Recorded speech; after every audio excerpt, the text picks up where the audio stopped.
What's up, golf fans, and welcome to this week's episode of The Golf Show on the Grueling Truth Sports Network.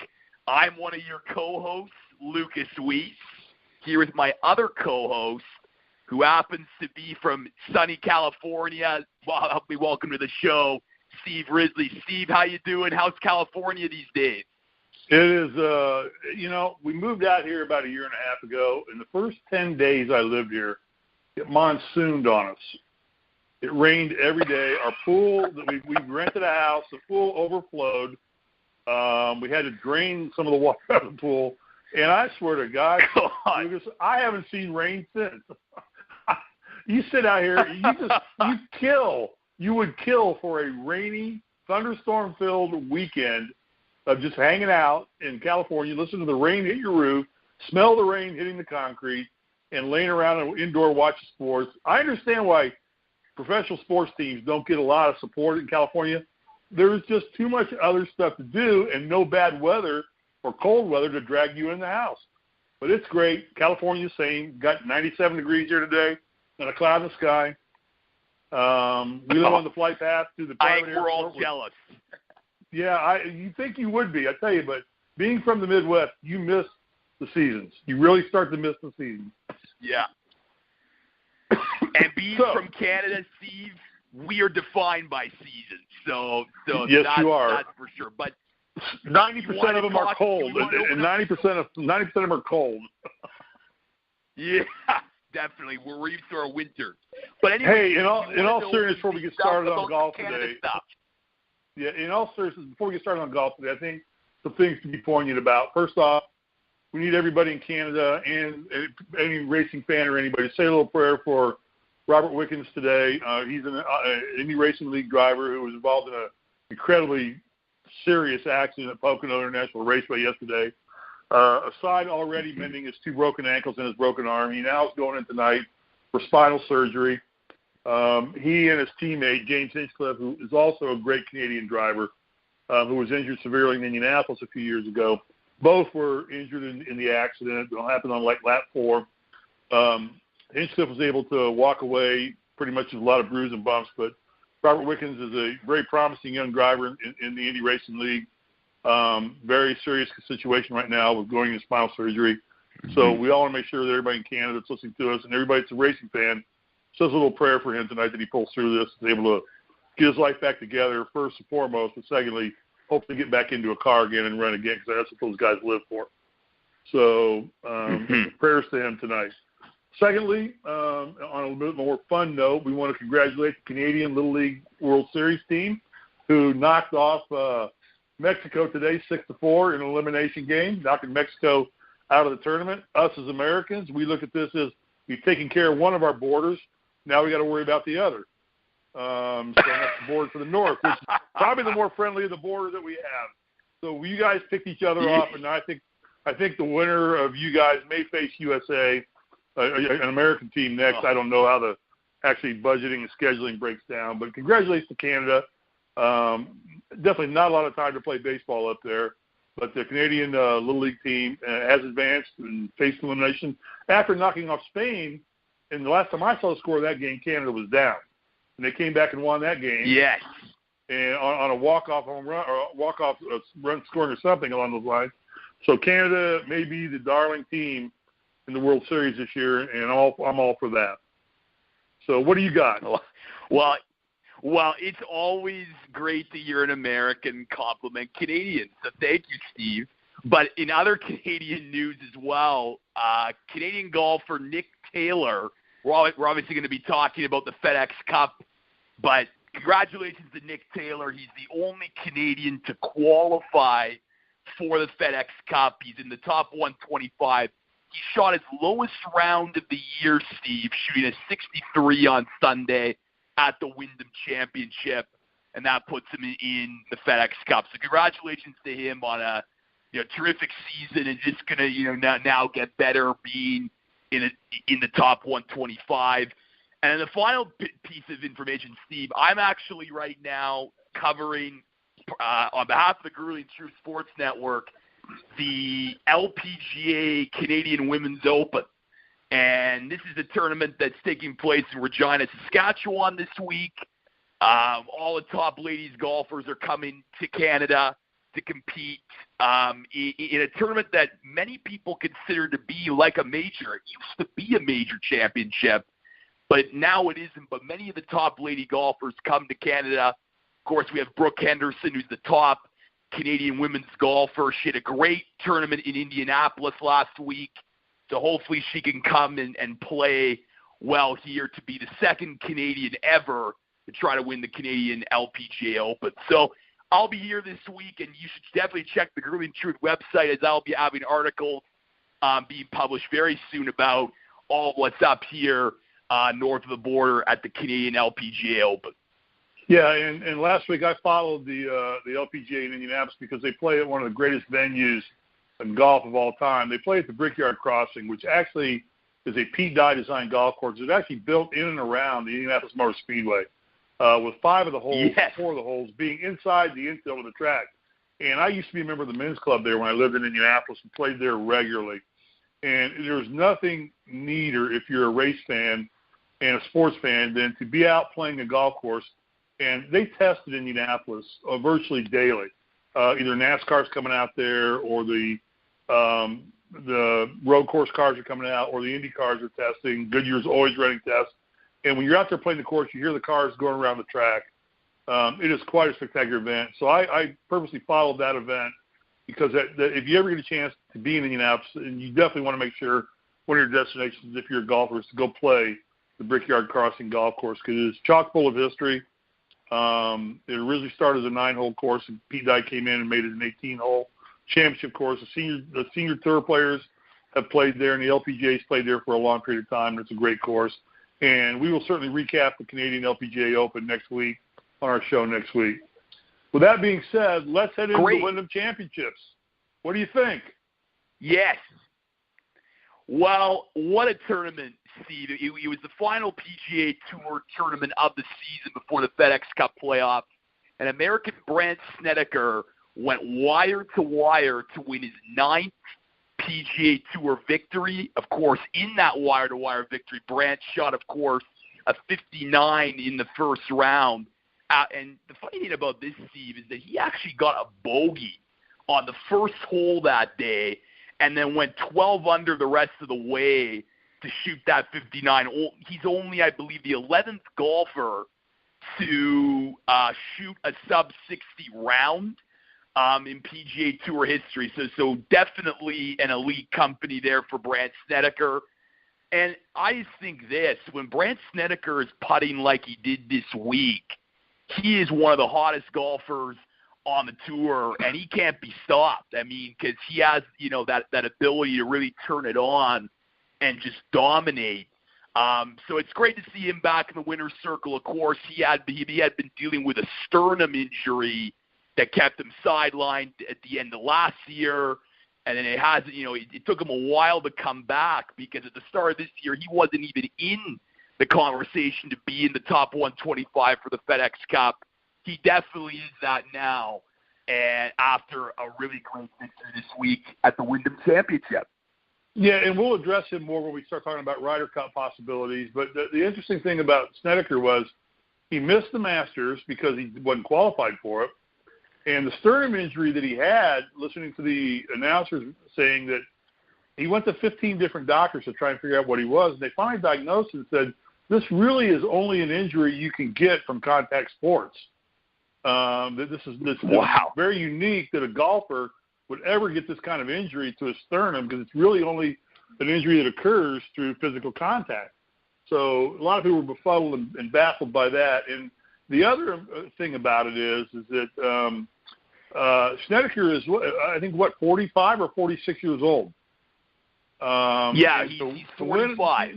45, and to win on the, we talk about Nicklaus winning the Masters at 46 and Tiger at 43 being in contention. And here Snedeker is at 45, coming back and playing with the young boys and, winning a PGA Tour event. I don't care what the event is.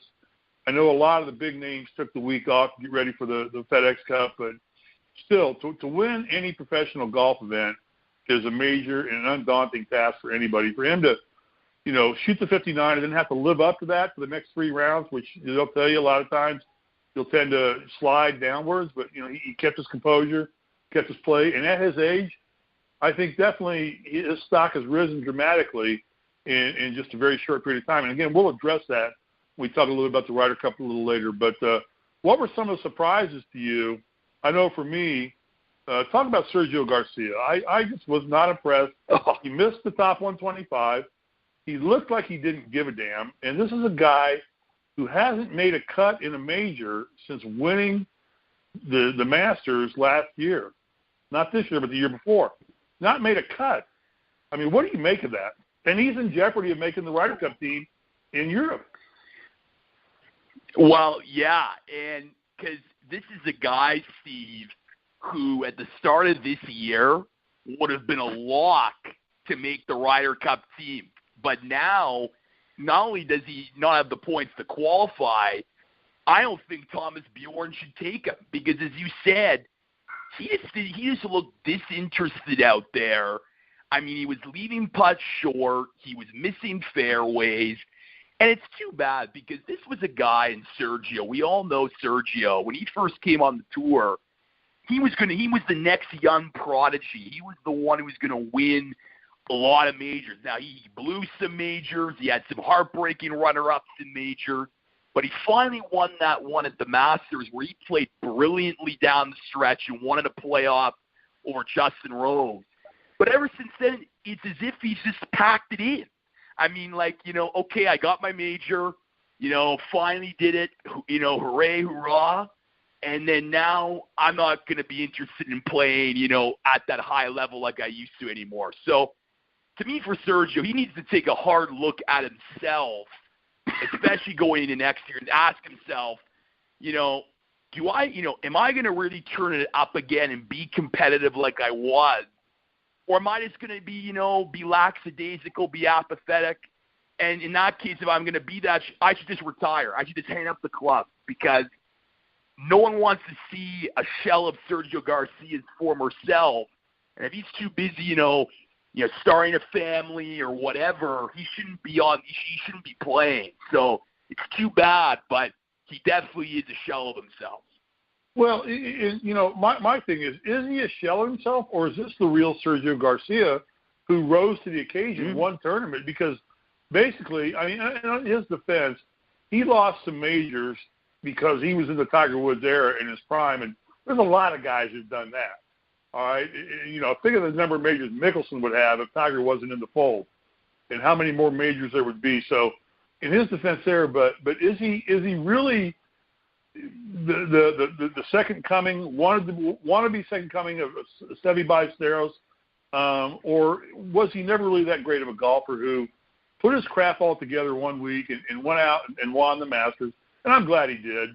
I'm glad he got that monkey off his back because I don't want to wish ill on any golfer, anybody that plays that game, because I know how difficult that game is to play.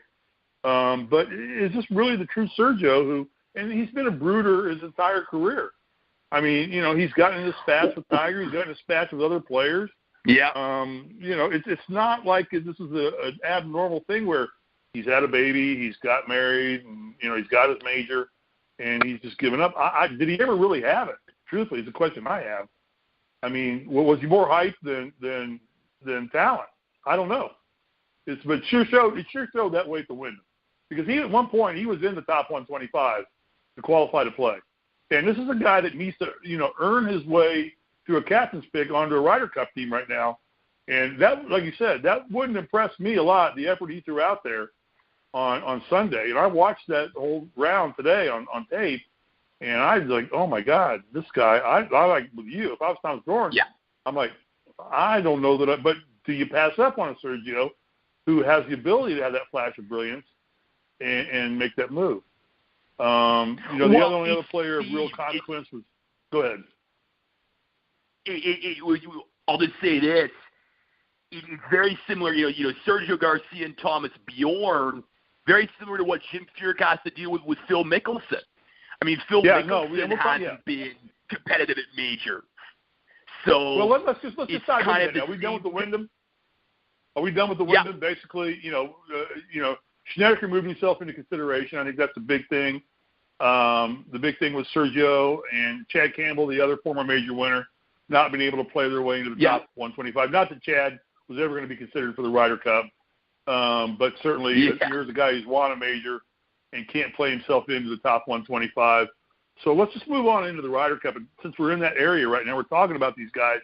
And, the big next decision now is the FedEx Cup and the Ryder Cup.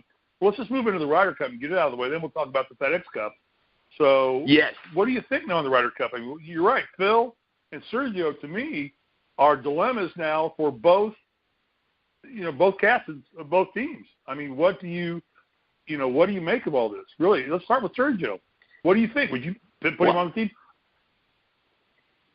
See, for me, I think this. If Sergio found a way to battle himself into the FedEx Cup, I would have maybe put him on the team. But the way he looks, Steve, and, I hate to sound like a broken record, but the way he looked, Thomas Bjorn should not pick Sergio because he's just not at that level that, he once was before Ryder Cups. And he has been pretty good at Ryder Cups. I mean, in 2012, the Miracle at Medina, he was a key part of that, and he really came to play. But right now, I think there are better golfers out there. Like, take Ian Poulter, for example. I don't think Ian Poulter, is in that qualification status yet, and he's playing way better than Sergio is, and we all know how Ian Poulter gets, revved up for the Ryder Cup. So, if I were Thomas Bjorn, I'd rather take a guy like Ian Poulter as one of my captain's picks than Sergio. Yeah, and I would agree with you entirely. And maybe Ian's not the great – Ian certainly is a personality in his own right. But if this thing was being played not on television, I would agree with you. But the fact is, this whole thing is played out as a big television hype, made-for-TV event now. And to not have a draw or name like Sergio Garcia on the team, I think that probably you're going to get some pushback from the European PGA Tour, from the Ryder Cup Committee. And I don't know how much influence they have over captain's picks anymore. But I think he'll make the team. I think he will, not on his merits, but on his name. I don't think I agree with you. And if the game wasn't going to be played on television, just going to be a hard match at Le Golf National, which we will talk about later on down the road. I think you don't put him on a team because I don't think he deserves to be on a team. But I think in this fact of satisfying sponsors, and he's still one of the top 50 golfers in the world. But I think he still goes on the team. That's my thoughts. So let's compare him to Phil for a bit, because I think that both captains of U.S. and Europe respectively are having the same dilemma. I mean, Phil Mickelson, too, hasn't had a great year compared to a guy like Sergio. But the reason why I would put Phil on the team over, in the U.S. position is this, and I talked about it a bit last week, is just the leadership experience. I mean, I think Phil is more of a leader to the American team than Sergio would be to the European team. And we just talked about it right now. I mean, a lot of players have beef with Sergio. I mean, in terms of, does he try? Is he always, in that competitive mode? Even when Phil Mickelson is playing bad, I mean, especially in Ryder Cup, he's going to give it his all. And he provides that real, that critical leadership experience that you need in those critical matches as well. Jim Furyk can match up Phil with some potential, good players. Sure. I mean, I just don't know if you can really match up Sergio with some of those European players because, you need to find that real chemistry. And I think with Phil, like we saw last time when he played with Keegan Bradley, there was that real chemistry. So I would put Phil on the American team. Just, even though he hasn't been playing well, he just has that leadership experience and that real mental toughness that will prove to be successful in those critical matches, especially in singles. Yeah, I think Phil's a no-brainer. I think Phil's for all the reasons you said. Now, what you have to realize is this. Brooks Koepka, wins the PGA 2 weeks ago or last week, really. And if you look at all the people on the Ryder Cup team that are automatic locks, they've all won majors for the most part, and they're all, some are short one from the Grand Slam. But remember, nobody on that Ryder Cup team has ever beaten Tiger when Tiger has been playing at a good high level of golf, except for Brooks Koepka. Spieth hadn't done it. DJ hadn't done it. Justin Thomas hadn't done it. Bubba hadn't done it. None of these guys have ever beaten Tiger to win a major other than Brooks Koepka. Think about that. I mean, that says a lot right there. Yeah. And now Tiger is back. And Tiger's a lot to be on the Ryder Cup. I mean, you would commit Harry Carey if you didn't put Tiger on the Ryder Cup team. I mean, I'm sure his bag's already etched and stitched out, and his closing sizes have already been submitted. And even though it won't be announced until after the Northern Trust next Monday, but yeah, I don't think that there's no consideration there whatsoever. But I think given that this is still a team who really has fought amongst themselves, which is a lot of boys fighting amongst themselves, I still see Phil and Tiger as the men of American golf. And I do think that, Phil's gone out there at 47 years old, played a full schedule on tour, won a tournament this year. And while he may not physically be playing his best golf, he still has the ability. And Ryder Cup is all about big play rays. You make that one great shot, you take that one gamble, you make that 160-foot putt a la Justin Leonard. And it's all about that. And Phil is that kind of golfer. He's still the one who's going to flop one up out of the rough. It goes 70 feet up and 30 feet forward and lands an inch from the pin or goes in.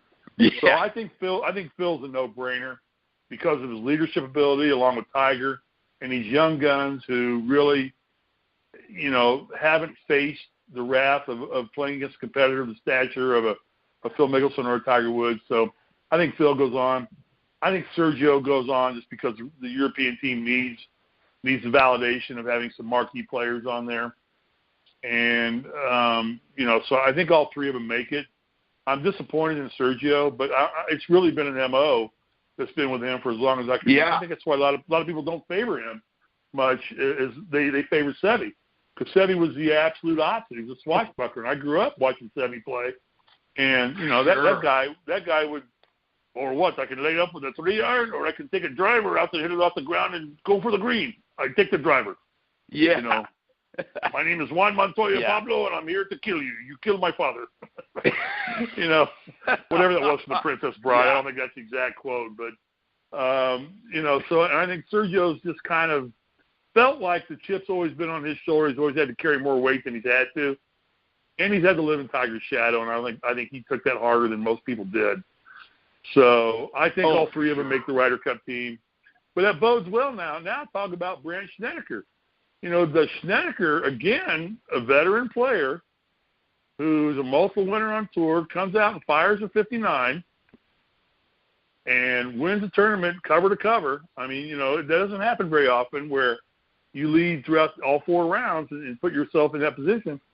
Does he put himself into consideration now that Furyk's got to look at and say, I got to look at this guy now? I mean, his putting was outstanding all week long. Yeah. And putting is what wins these things. For sure. And when you look at the strokes gained putting for Snedeker, he was in the top 10. He was also in the top 5 strokes gained tee to green and strokes gained approach around the green. So he definitely showed up this week. But he'll be on Jim Furyk's radar. But I think when it's all said and done, I think Jim is not going to take Brandt because I think Snedeker, this was kind of the first, win in a little while for him. Now, I know he was battling injuries, but at the end of the day, you need to show good, consistent golf throughout the year, and Brandt hasn't done that, unfortunately. I mean, is he a high-energy guy? Yes. Does he have the tools that you need for the Ryder Cup, yes, especially the putting. But I think the putting is streaky. I mean, there's some times, I saw him at the PGA, and he was missing makeable putts. And then, of course, you see this week at the Wyndham, he was putting lights out. So I think when it's all said and done, I think he's definitely on Jim Furyk's radar. But I think he needs to win 1, maybe 2 FedEx Cup tournaments for him to get into one of those, captain's pick spots. Because I think when you look at guys like, Matt Kuchar or Bryson DeChambeau or Kevin Kisner or Tony Finau, those are more guys that have had better years. Like especially Kisner and Finau, they've had better, consistent year. Whereas Seneca, hasn't been great, and then all of a sudden has this great win. I don't think Jim Furyk is, making, rushing to those statements. I agree with you, but on the radar. None of these guys, did DeChambeau win on tour this year? I don't think he did he? He did. DeChambeau won. Okay. He won early. Kuchar hasn't won, has he? No. No, Finau hadn't won. But he's been good in the majors. Right. No, I like Kisner. I like Finau. I like Finau because he bombs the ball. And we'll wrap up this and get into, the course. And you'll find that this may be a bomber's course because it looks more like a Pete Dye course than anything. But we'll talk about that in the end. But I don't know. I think you're right. I don't think that he goes with Snedeker. So because there's maybe a little bit of too little, too late.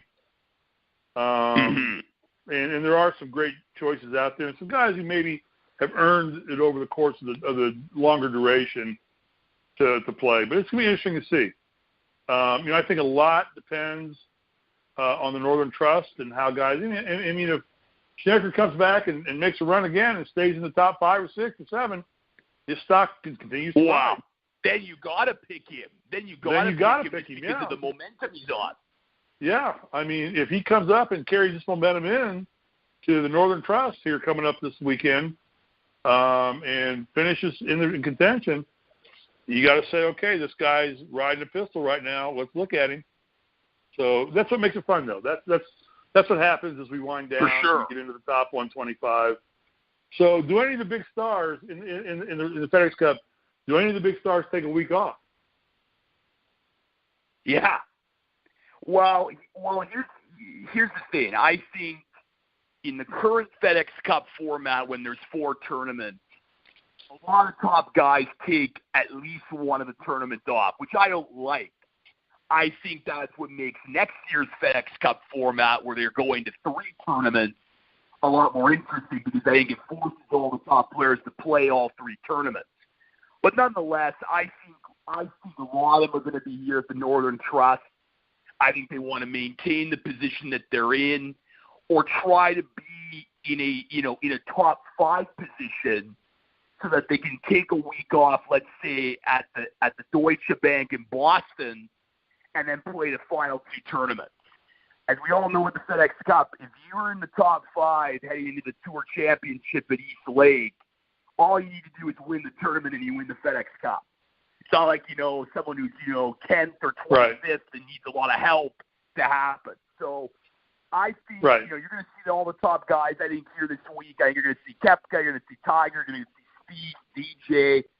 But I would not be surprised if they take a week off, whether it's the Deutsche Bank, the second tournament, or the BMW leading up to the Tour Championship.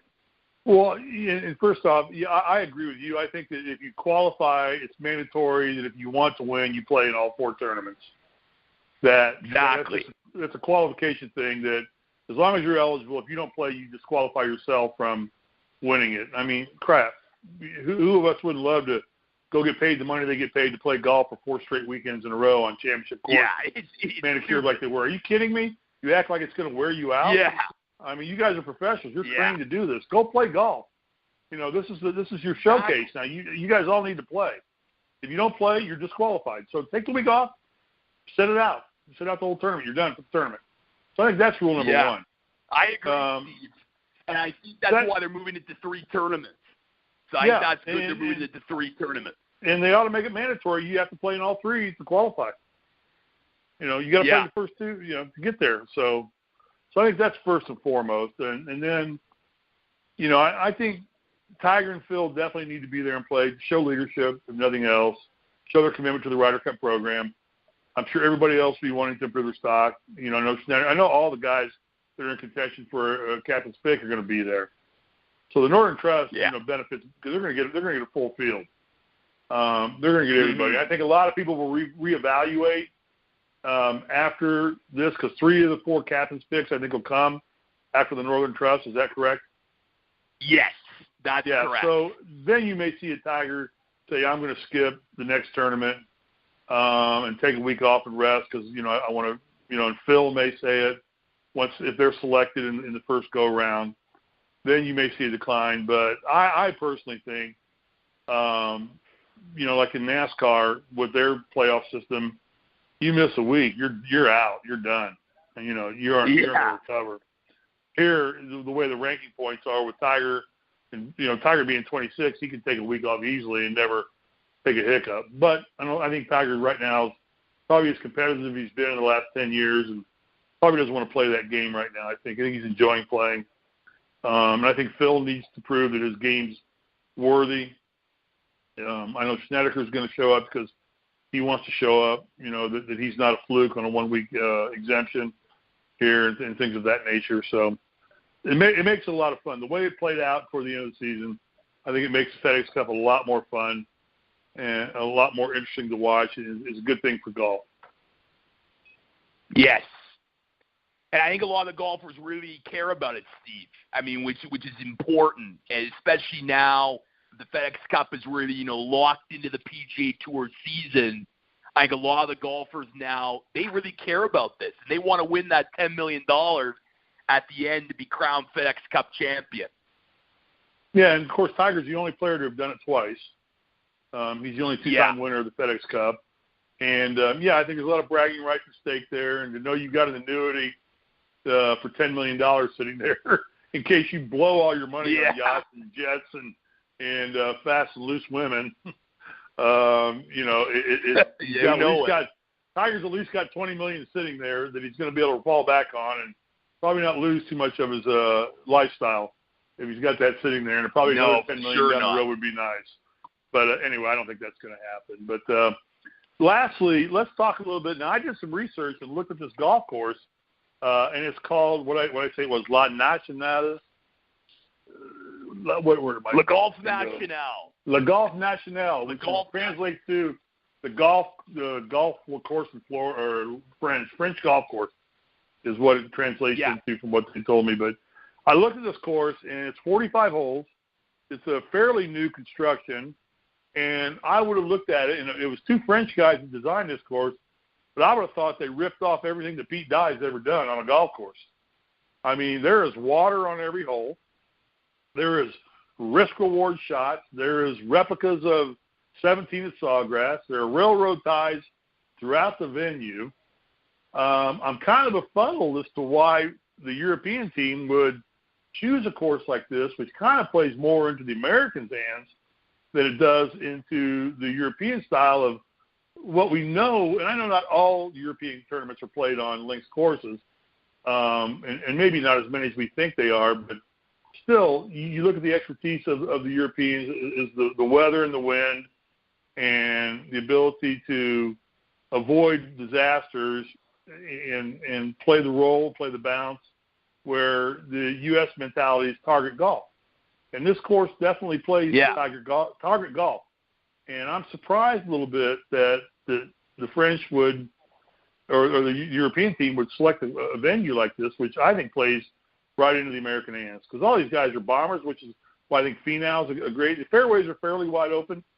Bad shots will penalize you, but if you hit the ball straight or can control your drives and you can hit it long, you're going to have a lot of wedges in the greens and a lot of shot making, which, on an American-style course, the Americans are generally superior at being able to fire at pins. Yeah, I mean, I agree with you. I think that, It does remind me of an American-style golf course. But I think that the organizers and the people, maintaining the golf course, they're going to set it up, in a way, whether it's, with the rough or, the speed or what have you, that makes it, appeal to the Europeans. I just wouldn't, can't believe that, okay, in the initial setup, it definitely, appears American style.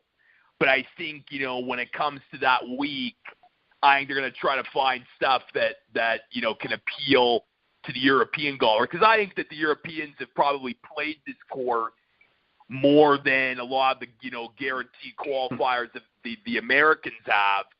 And I also think, too, that those European crowds come out for the Ryder Cup, and I think they'll be very boisterous and loud and raucous to try and give the Europeans another Ryder Cup victory after their tough, defeat last time in the States, where the States just dominated. So even though I think the Americans are favored on paper, I think there's more to come here with the preparation, and I think the Europeans, don't count them out, because they always come to play for Ryder Cup. Yeah, you got bent grass fairways, which definitely plays in the Americans' hands. Like I said, looking at it in the aerial views I saw on the hole by hole, it's a Pete Dye course. I think two French guys just went on to PeteDye.com or Dye Design, and looked at one of their courses and said, "Hey, we do this. Yeah. We don't have copyright laws in France." But I know the French are trying to make this the permanent home of the French Open every year, so they're putting a lot of stake into it. And I think TV has something to do with it too.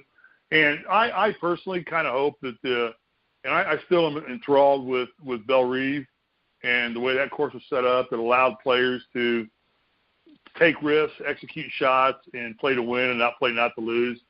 And I hope the Ryder Cup sets the course up that way, that they continue that format, especially in a team format like Ryder Cup, where you have a teammate generally, except for singles day on the last day, to rely on and to carry and pick you up. But I want to see guys. I love the PGA because I love seeing guys fire at pins. I know the course was set up. It's hard. The course was a little bit indefensible because of the weather and everything. But it was one of the best PGAs I'd seen in a long time, and one of the best majors. So I hope they don't sit there and try and use the old phrase tiger-proof the course. Let them play. Let them fire at pins. Let them bomb 400-yard drives over two different lakes that they got to get over to put it into play. So let them go and let the talent play as it may. But anyway, so that's all I really got. All right. We'll review. The Northern Trust will set a lot of everything into motion, because you'll begin to the teams will shape up. The top 125 will pare down to the top 100, and everybody will start getting serious about the FedEx Cup and the $10 million associated there. And there still will be one slot available for, I know, the U.S. team. I don't know what the European team selection process is. I would guess it's pretty similar to ours. But I think next week turns out to be a big week.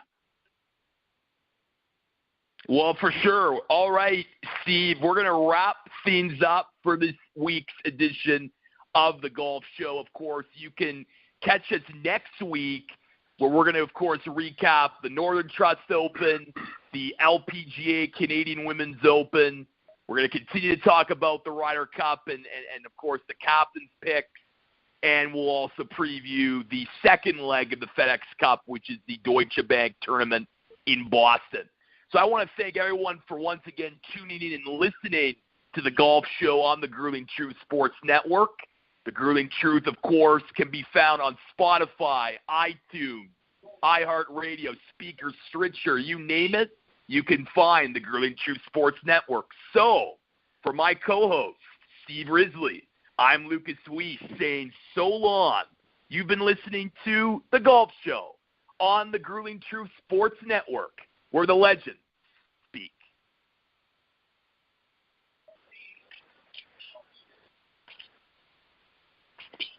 Won't shut off. Come on.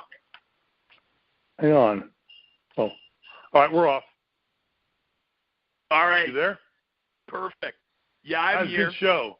Very good show. That was a good show, Steve. Yeah, I know we didn't step over each other. I thought we got a lot of good information out there, a lot of good dialogue. Yeah. I enjoyed that very much. That was great.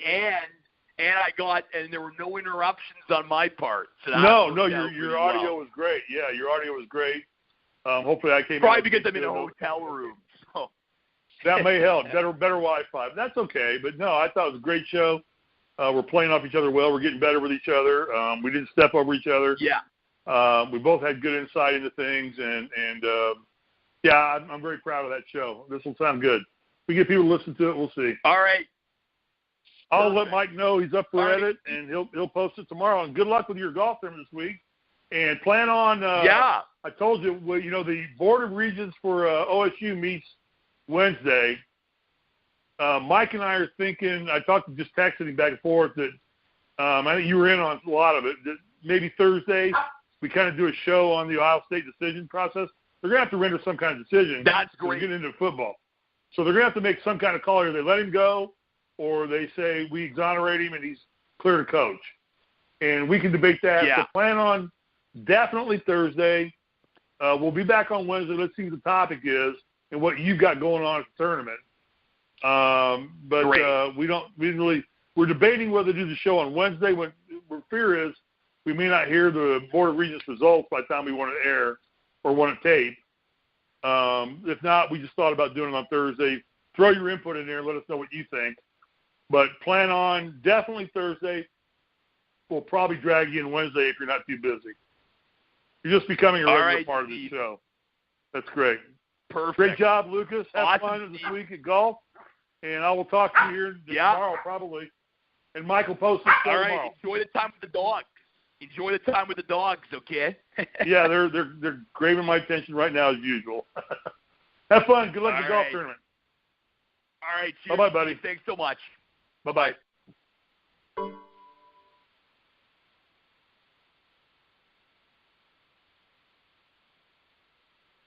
Oh, I'm done if you want to cook dinner.